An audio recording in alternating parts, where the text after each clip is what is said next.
A'udzubillahi minasyaitonirrajim. Bismillahirrahmanirrahim. Alhamdulillah. Salatan wa salaman ala Rasulillah wa ala alihi wa ashabihi ajma'in. Rabbi syrah li sadri wa yassir li amri wahlul 'uqdatam min lisani yafqahu qawli. Subhanaka la ilma lana illa ma 'allamtana innaka antal alimul hakim. Rabbi yassir wa la tu'assir. Rabbi tammim bil khair ya arhamar rahimin. Assalamualaikum warahmatullahi wabarakatuh.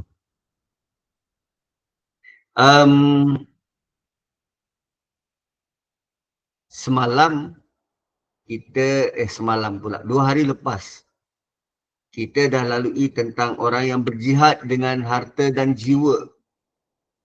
Dan Allah lebihkan orang-orang yang berjihad bersungguh-sungguh.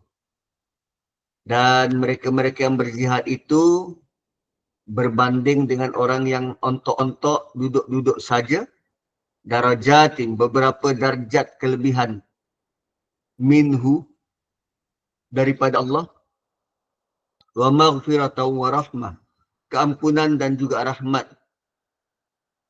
Wa kana Allah ghafurur rahimah. Allah tutup dengan Allah Maha Pengampun. Allah Maha Pengampun. Apa dosa yang dibuat dekat atas tu sehingga perlu ditutup dengan keampunan? Ada tak sebarang dosa, kesalahan disebut ke atas ni? Tak ada. Allah sedang buat perbandingan antara orang yang duduk dengan orang yang berdiri berjihad. So tak ada sebarang kesalahan kan?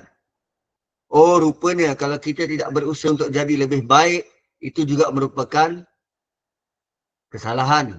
Kita perlu minta ampun. Kita belum berupaya, belum berdaya untuk buat sesuatu. Kemudian ayat seterusnya, ayat 97, ayat ni agak kontroversi. Saya juga sedang mencari bagaimana kita nak berdamai dengan ayat ini, terutamanya isu Palestin. Kita baca dulu ayat ni dan tengok macam mana kita nak memahaminya. Sebab ayat ni adalah tentang orang-orang yang buat zalim terhadap diri mereka sendiri. Kezaliman yang macam mana? Dia tidak berhijrah dari negeri yang menindas Islam. Dia tak berhijrah dari negeri yang menindas Islam. So kalau tengok Palestin tu, Palestin enggan keluar daripada tanah air mereka, sedangkan mereka tahu bahawa Zionis akan menindas mereka. So as soon as orang Palestin ni, dia perlu keluar dari situ. Satu ayat ni agak complicated. Saya pun sedang mencari juga bagaimana nak memahamkannya. Okay. Innal ladhina tawaffahumul malaikatu zalimi anfusihim.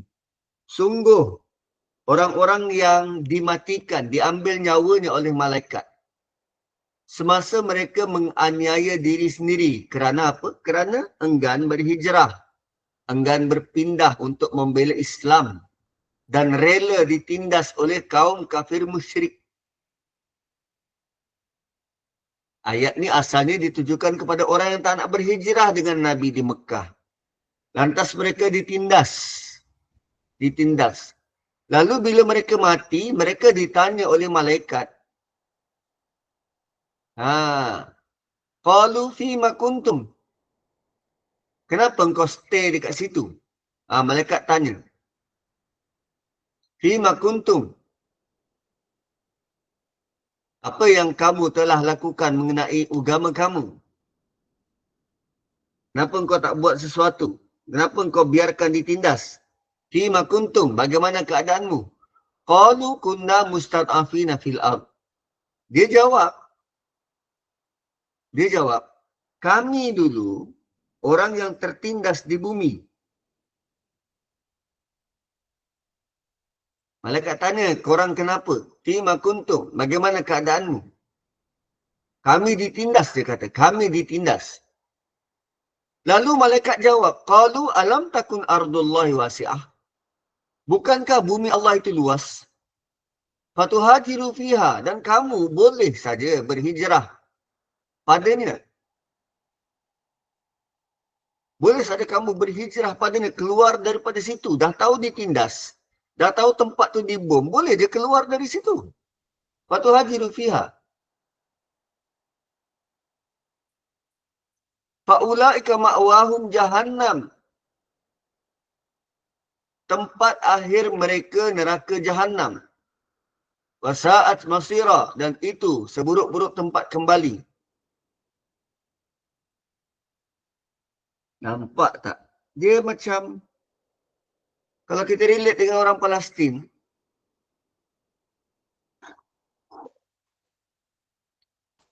kita pun tak tahu macam nak buat. Kan? Korang dah minum? Belum minum kan? Tengok je lah. Aku haus, aku minum lah. So kalau tengok konteks ayat ini, dia diturunkan berkaitan dengan orang Islam yang tinggal di Mekah. Enggan berhijrah ke Madinah setelah Nabi perintah hijrah. Mereka pilih untuk tinggal di tempat yang menindas Islam, padahal peluang untuk berhijrah ke tempat yang lebih baik ada. So dalam hal ini mereka dianggap aniaya diri sendiri kerana tidak mengambil langkah untuk jaga iman dan lindungi agama. Ternyata itu berbeza dengan konteks Palestin. Konteks Palestin, ada sebarang Nabi yang suruh pindah? Tak. Nabi dah tak ada. Mereka mahu mempertahankan negara mereka dan mereka ada alasan tersendiri. Palestin itu negara mereka diceroboh. Sekarang ni, konteks Mekah, Nabi suruh dia tak pergi. So ayat ini, dia merujuk kepada arahan daripada Nabi yang tidak dipatuhi. Nabi suruh pindah. Dia kata, tak, aku rela ditindas. Lalu bila mati, fa'ulaika ma'wahum jahannam wasa'at masira. Dia berbeza dengan dia tak berhijrah dan dia menyembunyikan keislaman. Ada beza dengan dia ditangkap dan dijadikan tawanan. Beza. Dia ada beza dengan orang-orang yang cuba berhijrah tapi tak dapat. Ni dia langsung memilih untuk duduk di situ, lalu ditindas dan dianiaya. Langsung tak nak cuba.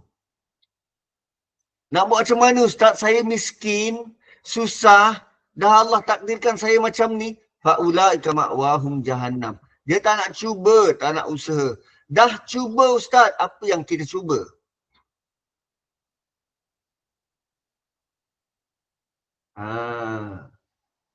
Kan? Ada banyak je cara untuk kita cuba.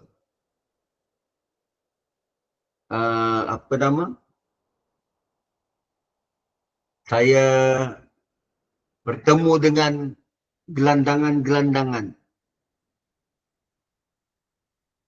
Gelandangan-gelandangan. Mak baru tanya semalam kenapa orang Palestin. Okey, kejap. Bertemu dengan gelandangan. Ada antara mereka yang positif. Mahu peluang dan ruang untuk ubah nasib. Ada juga yang aku selesa macam ni. Aku selesa macam ni. So kalau dia dah selesa macam tu, dia memang tak nak berubah.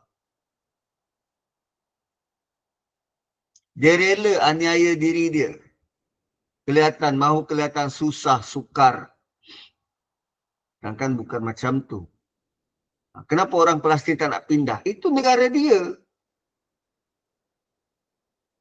Kan kalau saya ceroboh rumah adik Irma, halau dia, paksa dia keluar. Aku tak nak keluar. Aku bersuka ni rumah aku kot. Kan? Ni rumah aku. Ni tanah aku. Kan bila ada orang luar cakap dengan orang Melayu, Melayu, balik Melayu lah, balik tanah Melayu. Ini tanah Melayu. Suruh aku balik mana lagi? Ini tanah aku.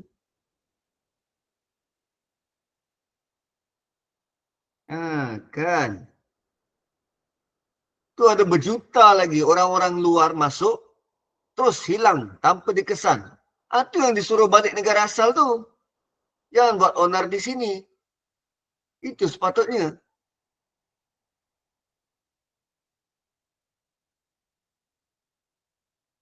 Satu ada masyarakat Arab yang dia melihat ayat 97 ni ditampal ke dahi Palestin. Itulah orang suruh berhijrah tak nak. Lepas tu ditindas. Lepas tu minta simpati pada kami. Suruh tolong. Memang taklah kami nak tolong.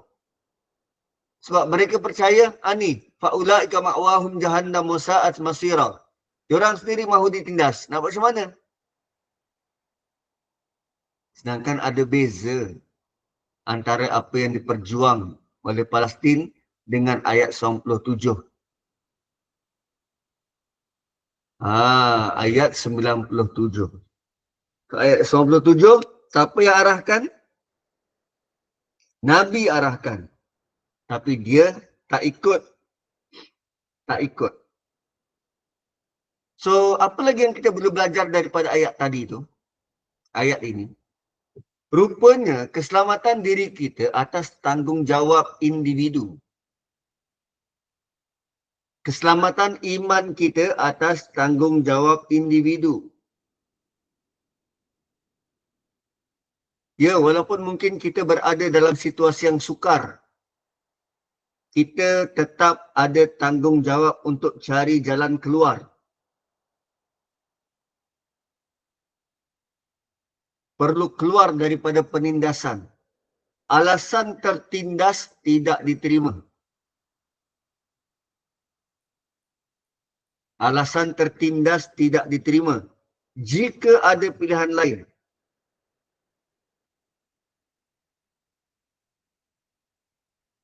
Kan, berhijrah ke tempat lain yang lebih aman bagi agama.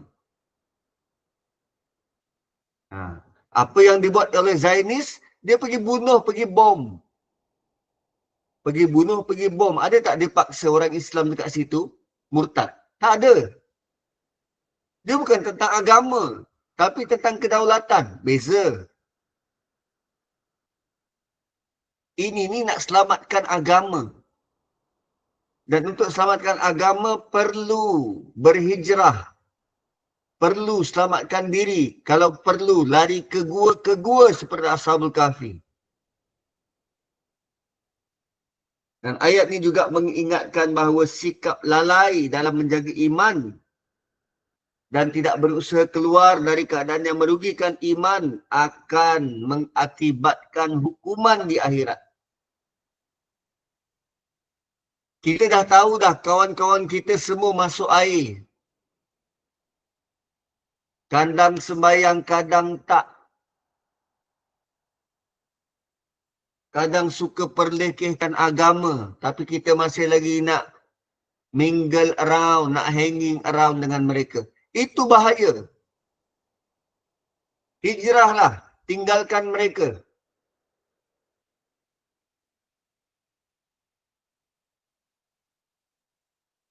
Kan, perinciannya tuan-puan boleh baca surah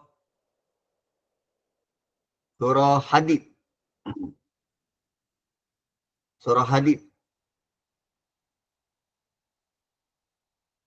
Bagaimana manusia-manusia yang mula-mula dia terjebak dengan dosa, kemudian dia anggap benda itu sebagai boleh kawal. Contohnya macam ni lah. Tingkatan 2, berjinak-jinak dengan rokok. Rokok. Rokok terlalu obvious. Vape. Vape. So, cuba-cuba hisap vape. Mula-mula dia rasa, ini ni hobi. Ataupun socially. Dengan kawan-kawan hisap, dekat rumah tak. Dengan kawan-kawan hisap, dekat rumah tak. Itu kan socially. Dan dia rasa dia boleh hindari dari ketagihan. Tak, aku tak ketagih. Aku hisap bila perlu je. Aku tak bergantung dengan vape tu. Dan waktu diingatkan, dia masih kata, aku okay, I'm fine. Kalau aku nak tinggalkan, aku boleh tinggalkan. Tapi sengaja aku memilih untuk tak tinggalkan. Lama kelamaan, dia terjebak dan terjerumus. Akhirnya ketagih.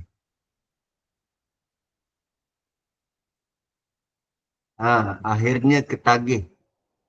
Dan bila ketagih, dia akan bawa implikasi-implikasi lain. Implikasi paling utama ialah kegagalan untuk mendapatkan nur di akhirat nanti.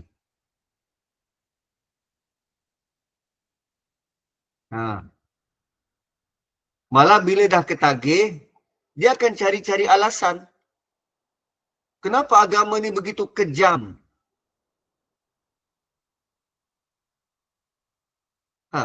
Kenapa agama ni begitu kejam? Tak nak bertolak ansur. Hisap vape je kot, takkanlah sampai jatuh hukum haram. Lalu dilihat agama itu dipandang sebagai tidak siuman. Dan dia memilih untuk hidup bebas. Akhirnya hilang peluang untuk dapat cahaya dekat akhirat. Itu dijelaskan panjang lebar dalam surah Hadid. Dan kemudian ayat ini juga sebut tentang keluasan bumi Allah. Sebagaimana luasnya kita lihat bumi Allah, percayalah bahawa rahmat Allah lebih luas. Rahmat Allah lebih luas. Kita boleh mengenal potensi diri kita ketika kita keluar daripada kepompong selesa kita. Kita tak nak berubah menjadi lebih baik kerana kita sudah hanyut dalam keselesaan itu. Ruang selesa kita. Comfort zone kita. Tapi kalau kita keluar daripada ruang selesa tu, kita ada potensi yang boleh digilap dan boleh dimajukan. Kan? Tuan-puan ingat, adakah manusia seperti saya yang ekstrovert? Saya introvert. Saya introvert sebenarnya. Malas nak bercakap, lagi-lagi dekat rumah. Saya suka menyendiri, merenung ke siling dan lama-lama pejamkan mata dan tidur. Tapi kalau saya layan apa yang saya suka,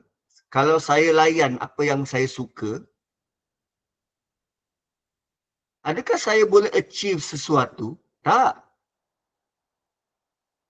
Lalu daripada introvert tu, saya belajar untuk bercakap depan halayak. Kalau tuan-puan perhati, kalau saya pergi tempat yang baru, saya memilih untuk diam, senyap, tak nak tegur orang. Biar orang mulakan. Kau tak tegur aku, lantak engkau lah. Aku tak nak mulakan. Kan? So, kalau sampai kesudah orang tu tak tegur, lantak engkau lah. Kan? So, saya jenis macam tu. Saya bukanlah jenis, how are you? Fine. Kecuali kalau sudah kenal. Oi, lama tak nampak juga dah mati. Kecuali kalau dah biasa, dah kenal.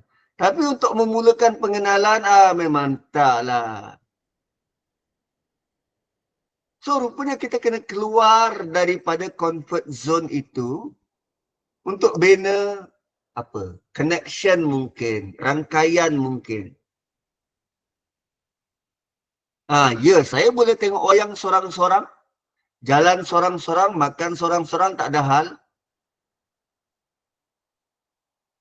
Kadang-kala saya lebih suka buat sesuatu sendiri-sendiri. Contohnya, buat Lego sendiri. Sebab kalau anak ikut buat, entah apa-apa dibuatnya.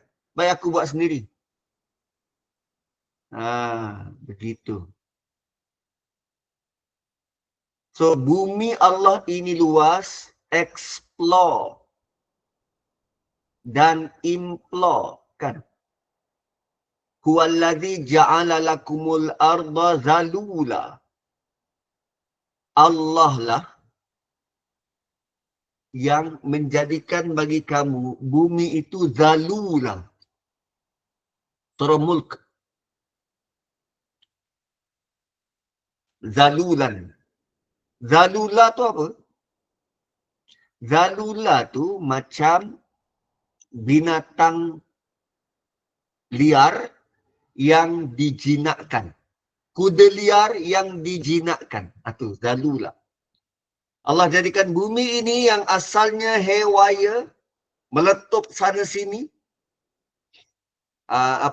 sering gempa bumi, Allah jadikannya jinak, zalula.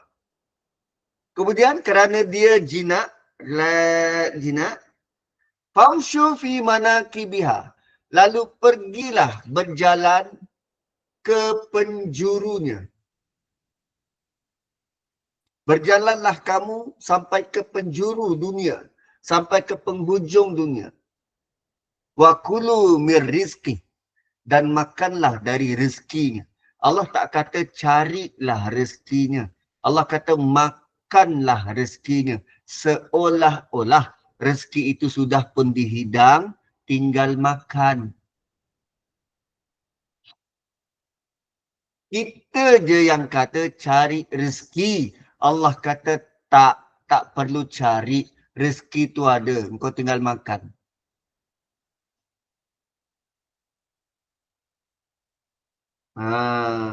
Rupanya kita sering memandai-mandai tentang hal ehwal rezeki. Rezeki sudah ada, tak perlu cari, tinggal makan. Fakulu mir rizki. Makan rezekinya. Gitu. Nak sangat makan kan? Ambil makan. Okay. Next. 98.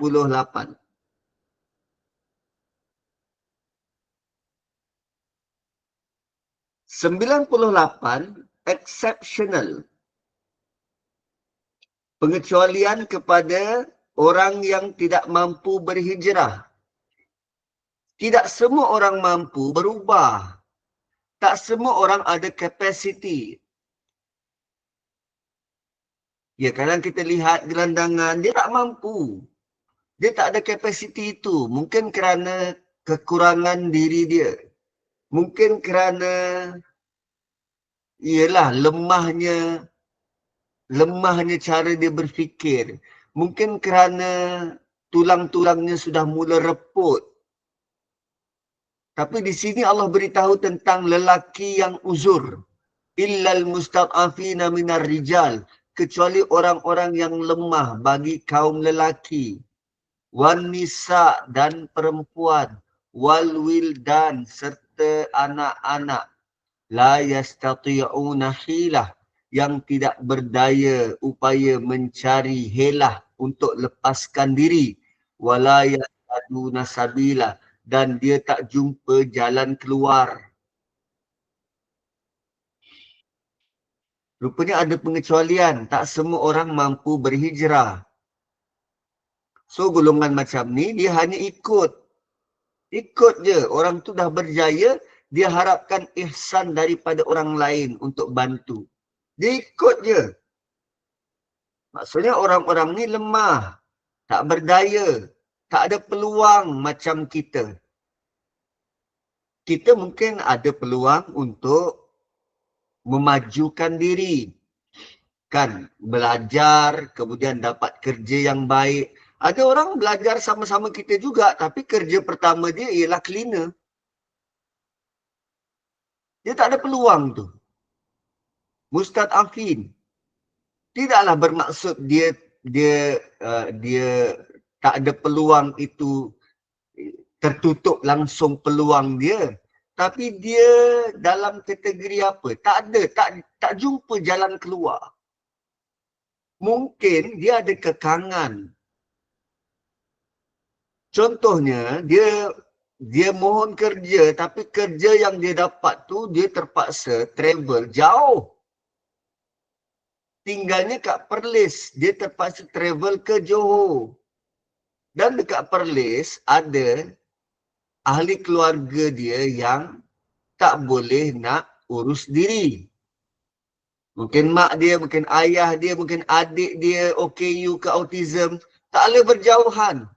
Kerja dekat sekitar terhad. Yang mana jauh. Tak boleh nak travel. Walayah taduna sabila. Dia tak jumpa jalan keluar untuk itu. Kan?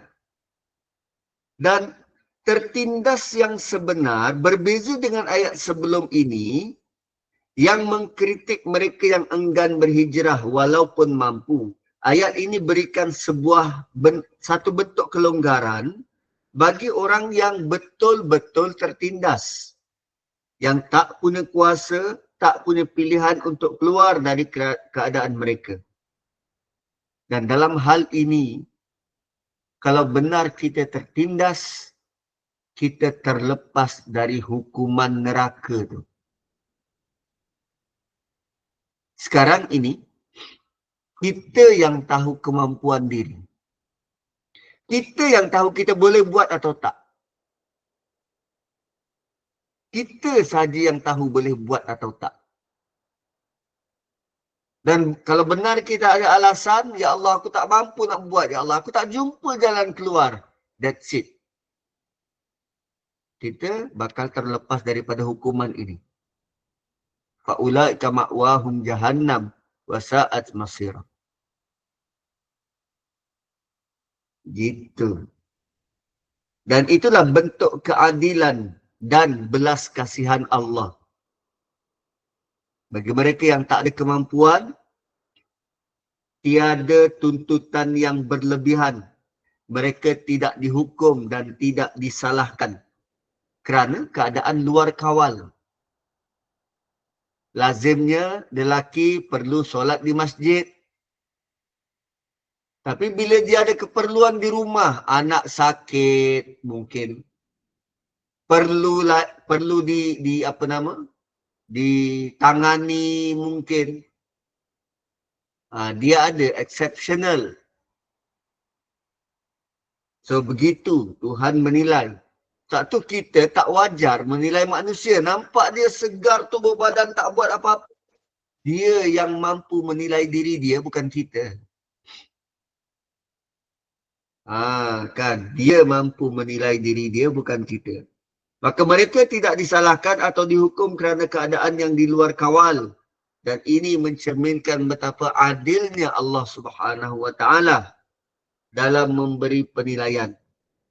Pengajaran untuk kita mungkin berdepan dengan situasi kita rasa lemah dan tidak berdaya. Namun jika benar tiada jalan keluar, Islam tidak bebankan seseorang di luar kemampuannya. Pada masa yang sama, bagi mereka yang masih ada peluang, kita diajar untuk terus berusaha melakukan yang paling top notch, yang paling baik dalam apa yang kita buat. Apa yang biasa kita nampak? Solat atas kerusi. Solat duduk. Soalannya ialah, betul ke dia tak boleh solat duduk? No. Betul ke dia tak boleh solat seperti biasa? Atau sekadar bermalas-malasan nak duduk atas kerusi? Atau bagaimana? Sebab asalnya solat duduk bukan duduk atas kerusi. Kan? Solat duduk tu macam mana? Duduk Dua atas lantai. tahiyat. Ha, duduk atas lantai bukan atas kerusi. Ini kelihatannya, oi sihat berjalan daripada kereta naik ke Masjid Negara sampai atas solat atas kerusi. Why? Kan? Kalau boleh duduk atas lantai, usahakanlah duduk atas lantai. Kenapa memilih kerusi? Kecuali kalau memang dia sudah melakukan operasi lutut. Tak boleh Ustaz. Kalau saya lipat sampai kaki ni Ustaz, terus patah, tak boleh lurus dah. Tapi dia memilih untuk solat atas kerusi. Sebab nikmat sujud. Yes. Nikmat sujud. Ni. Dahi sentuh ke lantai, itu merupakan pengabdian. Pengabdian pada Tuhan.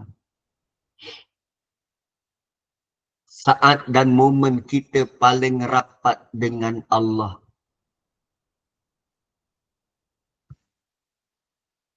Ketika dahi menyentuh lantai, itulah saat paling rapat, paling akrab.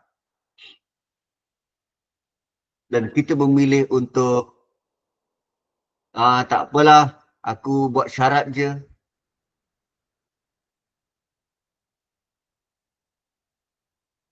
Kan? Rugi kot, rugi. Kecuali kalau memang tahu dia tua, dia uzur. Ini nampaknya macam masih ganteng, kuat lagi. Petang-petang jogging. Alah, solat ada kerusi, enak kau.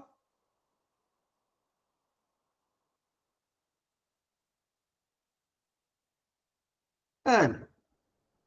Pergi shopping, hello je. Gitu. Usaha tu maksimum. Lebihnya serahkan pada Tuhan. Solat atas lantai. Alasannya apa? Lambat nak berdiri. Siapa suruh berdiri? Solat, stay je lah kat situ. Nanti Ustaz lepas solat lambat nak berdiri. Kau berkira lambat nak berdiri lepas solat. Bukannya terkejar-kejar tergiging. Kau bukannya Perdana Menteri. Pelan-pelan sudahlah.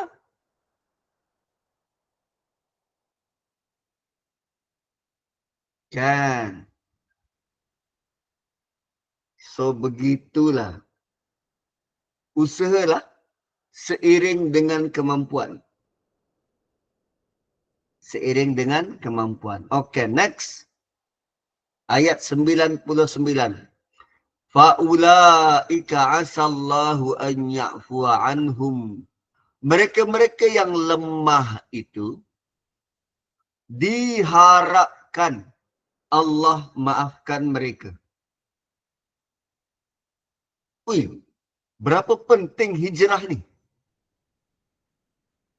Sangat penting sehinggakan orang-orang yang dikecualikan pun sebenarnya belum betul-betul terlepas. Ayatnya dalam bentuk harap-harap Allah ampunkan mereka. Harap-harap Allah ampunkan mereka. Maksudnya memang Allah nak kita betul-betul hijrah. Kenali keupayaan diri. Go to the max. Bukannya mengambil sikap wewenang. Tu ayat KMX satu. Bersenang-senang. Mengatakan, aku tak mampu, aku tak boleh lah, aku gaut. Tak, bukan senang-senang macam tu. Wa kana Allahu afuwan ghafura.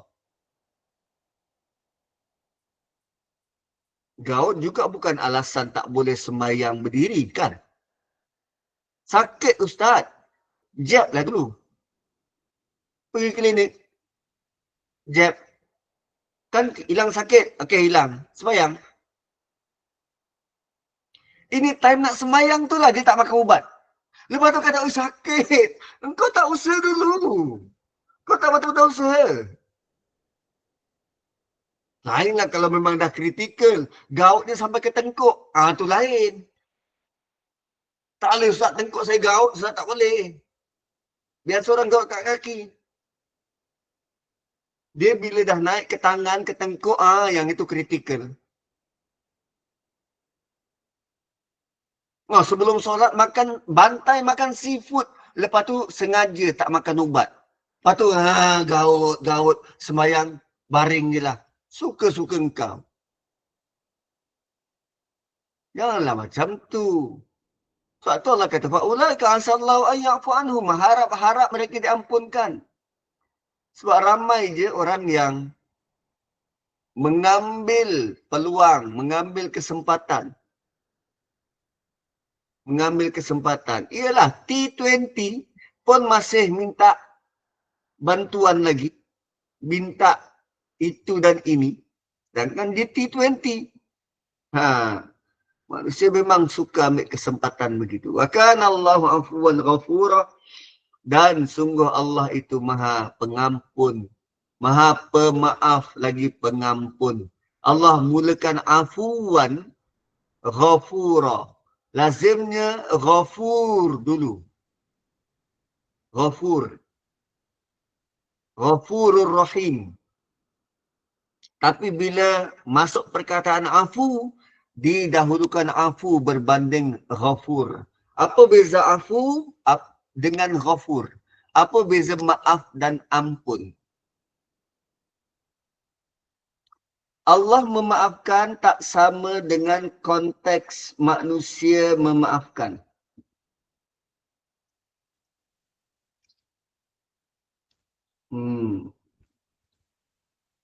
Afuun tu, dosa itu dimaafkan dan tidak dikira. Dosa itu dimaafkan dan tidak dikira. Maksud tak dikira tu, delete lah, hapus. Ghafur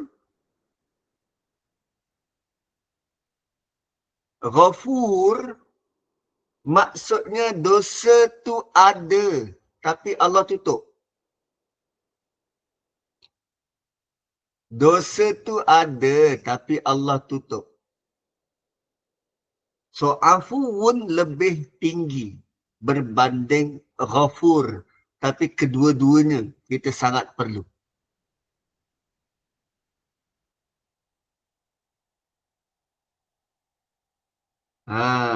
Contoh afuun, kan, isteri kita curang.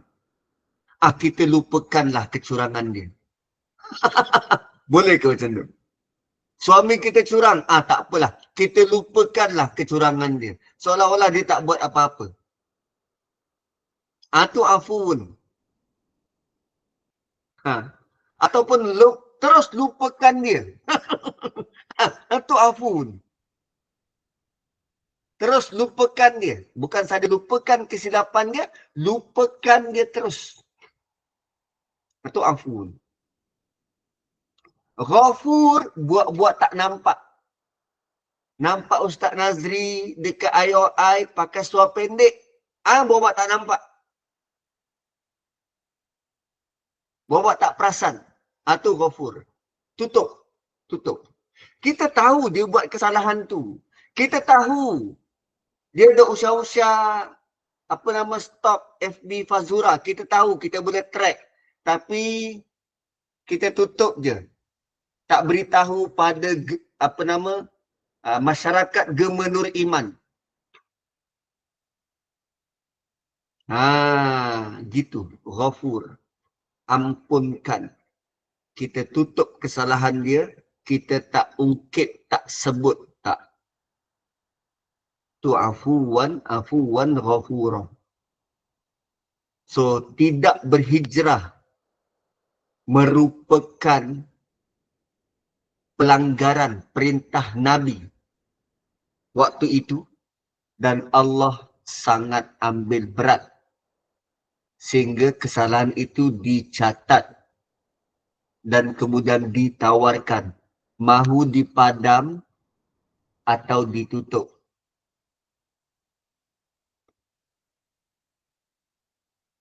Dan sekarang Allah beritahu ayat seterusnya, ayat 100, Allah beritahu apa manfaat hijrah.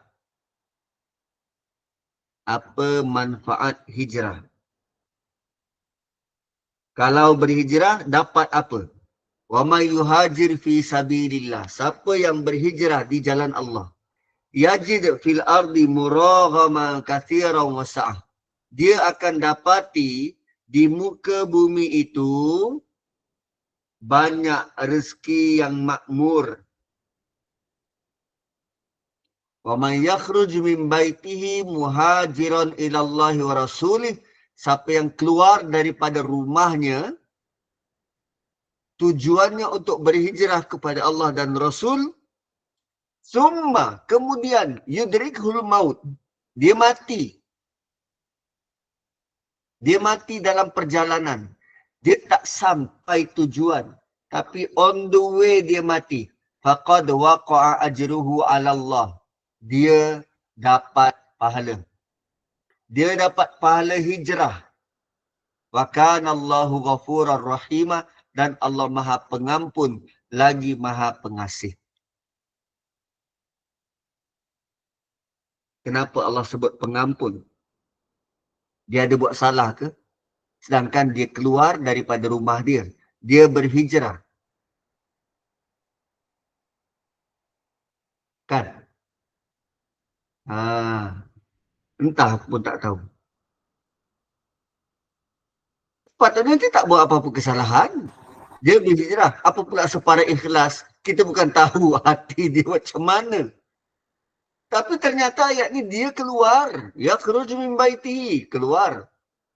Malah keluar tu pula berhijrah kepada Allah dan Rasul. Cuma dia mati tengah jalan. Siapa yang memilih untuk mati? Tidak. Jadi kenapa tiba-tiba Ghafurur Rahimah? Ghafur bukan semata-mata dia buat dosa. Tapi Ghafur juga dalam bentuk Allah tutup aib dia.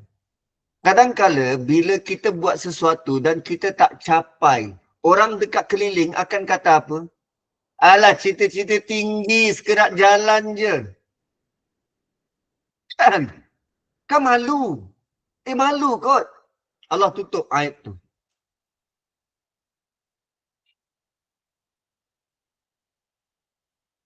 Kan proses untuk kita dapat kemerdekaan dulu, dia adalah proses berantai dan panjang. Bermula daripada kebangkitan ulama-ulama ini yang balik daripada Timur Tengah. Kan anak-anak kita waktu tu belajar dekat Mekah, Madinah, balik daripada Timur Tengah, belajar dekat Mesir, balik dari Timur Tengah, melihat negara ini perlu keluar dari penindasan. Ni. Dia baca ayat ni dan belajar tentang ayat ni. Mana ayatnya tu? Ni. Dia baca ayat ni. Kita perlu keluar daripada penindasan ni. Tak boleh dizalimi. Tak boleh ada kolonial-kolonial. Tak betul ni. Lalu ulama-ulama ini mengasaskan pondok-pondok. Ajar orang-orang kampung yang tak ada peluang untuk sekolah Inggeris.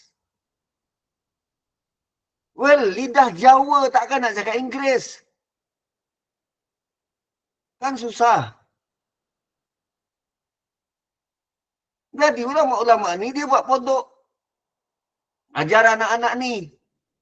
Kita perlu keluar daripada kancah penjajahan. Kalau tak, kita tak boleh nak beragama dengan baik. Siapa tak berubah, dia Allah kutuk. Ustaz boleh cakap English. Ya boleh, sikit-sikit lah. Tomorrow never dies. Kan?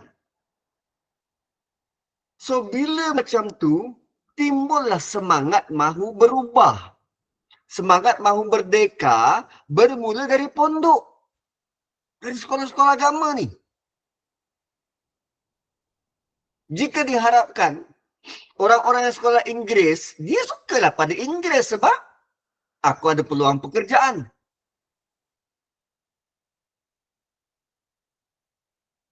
So, bila semakin kuat penentangan, maka muncullah ulama-ulama yang berani angkat senjata. Tok Janggut itu ulama besar.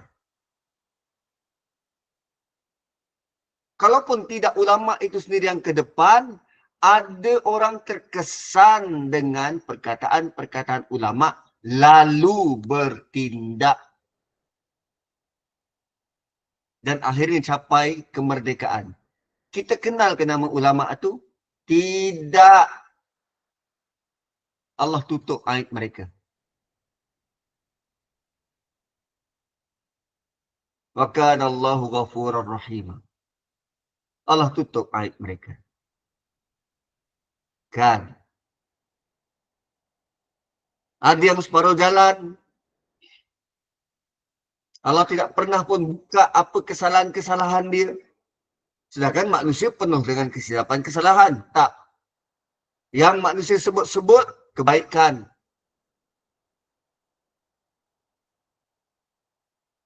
Kan? On Ja'far, pengasas UMNO, yang melihat kebangkitan sekolah-sekolah pondok. Lalu dilihat inilah peluang untuk kita dapatkan kemerdekaan. Juga dapat nasihat daripada ulama-ulama ni. Dia asaskan UMNO, akhirnya dia dibuang daripada UMNO. Kerana tak setuju dengan apa yang ada dalam UMNO. Dia asaskan, dia dibuang. Tapi kita mengenalinya sebagai orang yang berjuang untuk kemerdekaan.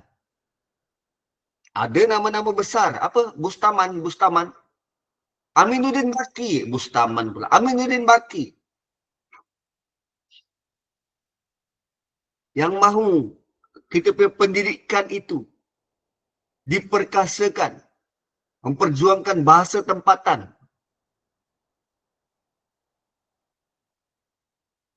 Tapi malangnya, generasi keturunan selepas itu masih lagi mahu mengagungkan bahasa yang pernah menjajah kita. Konon-konon lebih mulia, lebih berilmu kalau cakap Inggeris.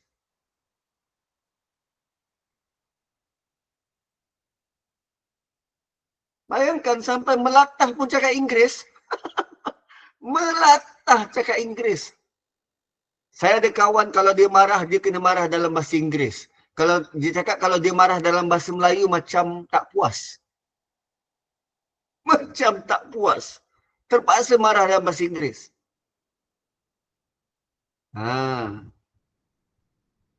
Kan? Ada juga yang apa?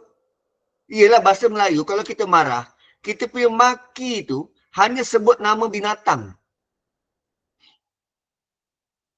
Paling tinggi kemarahan kita, caci maki kita tu, paling tinggi hanya sebut nama binatang. Sebab tu kadang kalau orang Melayu gaduh dengan orang Cina, dia maki, babi. Orang Cina tak rasa apa-apa sebab babi adalah sejenis makanan. Contoh, adik Irma marah dengan saya, dia panggil saya, Ustaz ni karipap. Oh, masalah karipap.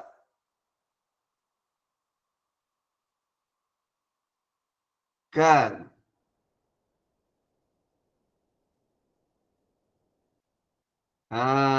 Begitu.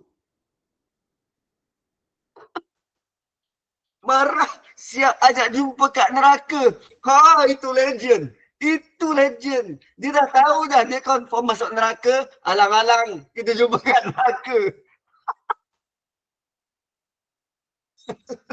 Aduh. Bukanlah saya nak sebut bahasa Inggeris tu tak guna, tidak. Dia dalam bentuk kita letakkan penggunaan itu sesuai dengan apa yang kita lalui, kita hadapi. Tapi generasi muda, dia punya bahasa pertama dia adalah bahasa Inggeris. Dan keperluan untuk Jabatan Agama wujudkan silibus kafah dalam bahasa Inggeris adalah dia menjadi satu bentuk tuntutan yang sangat-sangat perlu.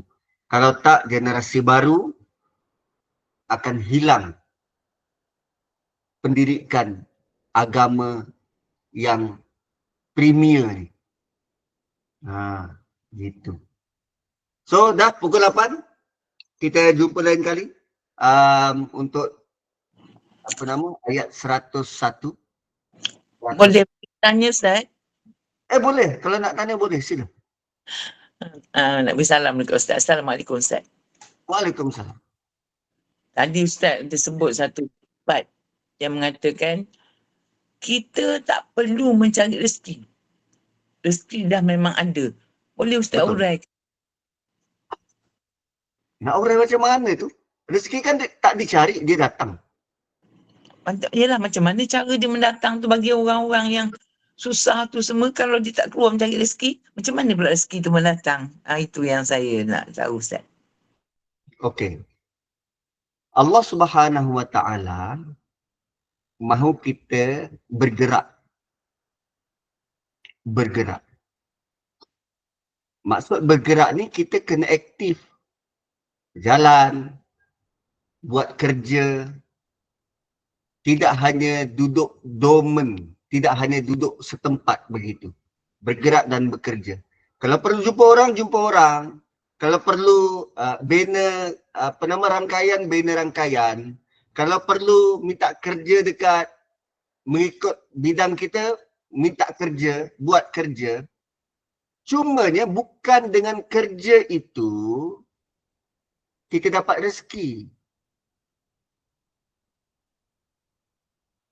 Bukan dengan jadi imam tu kita boleh suap nasi ke mulut. Tidak. Kalau dengan kita usaha, maka rezeki itu datang. Saya yakin hamba Fir'aun dulu tu lebih kaya daripada Qarun. Sebab dia punya usaha, tenaga yang digunakan untuk bekerja tu, bukan calang-calang. Kan, pekerja-pekerja kontrak itu lebih wajar dapat kekayaan berbanding CEO. CEO tugasnya apa? Mikir je. Tapi problemnya ialah apa yang dia fikirkan. Kan, apa yang dia fikirkan. Dia fikirkan tentang bagaimana nak suap nasi ke mulut orang dekat bawah dia ni. So, rezeki itu datang bukan kerana apa yang kita usahakan. Tidak. Rezeki itu memang sudah ada. Allah mahu kita bekerja. Allah mahu kita bergerak. Allah mahu kita buat sesuatu. Lalu kita usahakan untuk buat sesuatu. Ambil amanah. Kan? Ambil amanah macam mana? Pergi interview. Saya mahu pegang amanah ni untuk jadi penyelia projek. Itu kan amanah. Tak kali kita culas amanah, kita akan dipertanggungjawabkan kenapa tidak jalankan amanah. Rezeki tetap jalan. Katalah saya masuk ke ofis, dari pagi sampai petang tak buat apa-apa, duduk. Ujung bulan tetap dapat gaji. Tapi nanti di akhirat akan ditanya, kau buat apa?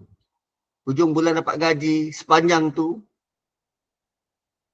Kan? Rezeki ini, dia suatu yang bukan sekadar dilihat sebagai aku buat A akan dapat A. Tidak. Rezeki ini dia lebih kompleks daripada apa yang kita boleh gambarkan. Dapat melihat, mendengar tu pun rezeki, razaqah. Dan rezeki, yes, rezeki takkan pernah silap. Akan tepat pada kita, tepat pada masanya, sesuai dengan tempatnya. Gitu. Sebab tu kadang kita, bila kita tak dapat, ni tak ada rezeki lah hari ni. Kan? Bila disebut tadi, kita tak perlu bekerja untuk dapat rezeki. Ya, kerana rezeki sudah tetap. Cumanya pernyataan tak perlu kerja itu sebab kerja tak ada kaitan dengan rezeki. Kerja is kerja, arahan daripada Tuhan, rezeki adalah rezeki. Dia dua dimensi berbeza. Alhamdulillah, amin, Allahumma amin, jazakallah khairan kasiran jaza kepada yang berbahagia Al-Fadhil Ustaz Muhammad Nazri bin Mustaqim yang telah menyempurnakan majlis kita pada pagi ini. Mudah-mudahan Allah ijabah segala doa-doa kita dan diberi sifat yang sempurna dan dimudahkan segala urusan kepada semua, insya-Allah. Syukran jazilan atas perkongsian ilmu tadabbur surah An-Nisa. Allah menegur, mencela orang-orang yang tidak mahu berhijrah tanpa halangan dan keuzuran, golongan lemah dimaafkan dan juga kelebihan hijrah. Jadi semoga ilmu yang disampaikan bermanfaat, barakah, jadikan ibrah dan panduan dalam kita mengharungi kehidupan kita. Jadi seperti saya katakan tadi, untuk para jemaah yang belum pernah mengikuti kelas tadabbur, silakan bersama dengan kelas Duha Gemonok Iman pada setiap Sabtu dan Ahad. Jadi boleh rujuk kepada poster-poster yang kita edarkan di WhatsApp group masing-masing, insya-Allah. Terima kasih kepada tim Gemonok Iman, terima kasih kepada para jemaah dan juga pada para penginfak yang terus menginfak kepada tabung Gemonok Iman. Mudah-mudahan digandakan pahala dan rezeki yang melimpah ruah. Saya mewakili seluruh tim Gemonok Iman memohon maaf atas segala kekurangan, kekilafan, kelemahan sepanjang kuliah berlangsung pada pagi ini. Sesungguhnya yang baik daripada Maha Pencipta, yang kurang elok itu datang daripada kilafan kelemahan diri sendiri. Kita tutup dulu tirai kuliah subuh kita. Sekali lagi silakan Al-Fadhil Ustaz untuk membaca tasbih kafarah dan suratul As. Saya akhiri dengan lafaz kalam yang mulia. Wabillahi taufiq wal hidayah. Wassalamualaikum warahmatullahi wabarakatuh. Subhanakallahumma bihamdik nashhadu an la ilaha illa anta wa nastaghfiruka wa natubu ilaik. Wal 'asri innal insana lafi khusr illa alladhina amanu wa 'amilus shalihat. Tawasaw bil haqqi wa tawasaw bis sabr. Assalamualaikum warahmatullahi wabarakatuh.